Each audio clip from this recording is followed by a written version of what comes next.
রাজনৈতিক কারণে যাব না, আমরা ভোটের জন্য যাব না, আমরা আমাদের অবদানের জন্য যাব। পদত্যাগ করলেও আমাদের কিছু না, না করলেও কিছু না, কেননা উনি এমন একটা উপদেষ্টা আমাদের হয়েছে যে উনাকে যদি আমরা উপদেশ দেই তাহলে আমাদের ইজ্জতের ব্যাপার, বুঝছেন?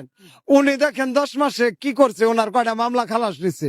ওনার 7টি মামলা ছিল, 666 কোটি টাকা শ্রমিকের অর্থ আত্মসাৎ একটা মামলা। এই মামলাটা উনি সুন্দরভাবে খালাস নিছেন, উনার সব খালাস। এখন উনি অবসর নিবেন, উপদেষ্টা পদত্যাগ করে আল্লাহর হস্তে যাবো গা কই, ফ্রান্সের রাজধানী প্যারিসে।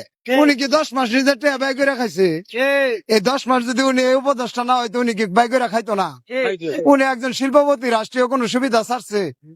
আমি রিক্সাওয়ালা ঘর ভাড়া দিয়ে থাকতে পারি না, মেট্রোর নিচে ঘুমাইতেছি, এই কথা কি উনি দেখবে? এগুলো আমাদেরকে কিস্তি দিয়ে একটা ব্যবস্থা করে দিচ্ছে যে ওনারা ব্যাংকের ঋণ নিচ্ছে 50 বছরে দিব, আমাকে কিস্তি দিছে সপ্তাহে 7 দিন পরে পরে দিব। আমি যদি মরে যাই আমার লাশ ডাইকা যাই ওকে কিস্তি দিন লাগবো, আর ওরা যদি ব্যাংক ঋণ লিয়ে মরে যায় তাহলে ওর পোলার অসুবিধা বুঝিয়া দিব।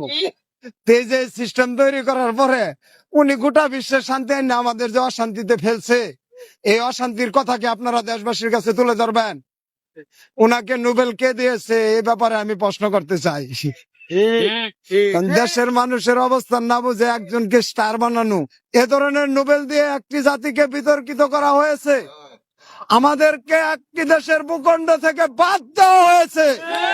একটি স্বাধীন দেশে কোন স্বাধীনতার স্বাদে আমাদের ভোগ করতে দেওয়া হয়নি এই সব নোবেল বিজয়ীদের জন্য। আজকে আমি ওনারা একলা বলবো, ওই ফজল হাসান আবেদ আছে, উনি কিছুদিন আগে মারা গেছে, আমি ওনার মরণোত্তর ফাঁসিও চাইবো ইনশাআল্লাহ। আমরা মনে করেন না যে আমরা ছেড়ে দিব, কারণ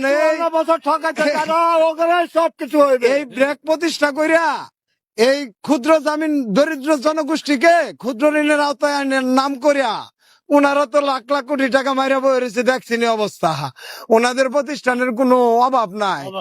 দেশের নামি দামি মেডিকেল, নামি দামি কলেজ, ইউনিভার্সিটি, হাসপাতাল, ব্যাংক, গাড়ি, বিজনেস সব কিছু ওনাদের।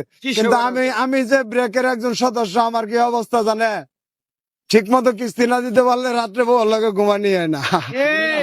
বিশ্বাস যদি না করেন তাহলে এটা এর চেয়ে খোলামেলা আর কত বলবো। প্রিয় দেশবাসী, আমাদের এই কথা এভাবে ধারাবাহিক চলতে থাকবে। আমাদের সাংবাদিক ভাইদের জন্য একটু দোয়া করবেন, ওনারা যেন আমাদের কথাগুলো আপনাদের সামনে তুলে ধরতে পারে।